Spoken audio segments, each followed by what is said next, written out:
ایراد ابرقدرتی. ما جنگ بردن رو نباید با مذاکرات مرده خرابش کنیم.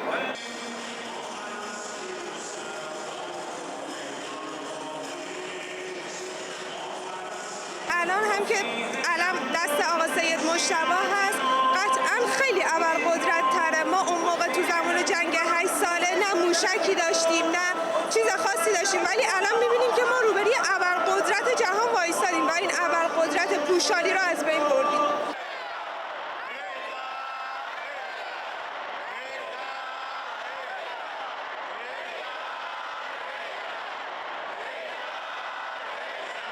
انقلاب نه تنها در ایران موفق بوده، بلکه فریاد انقلاب، پیام رسای انقلاب امروز به اقصانقاط دنیا رسیده و انشاءالله وجدانهای ملت‌های آگاه بیدار خواهد شد.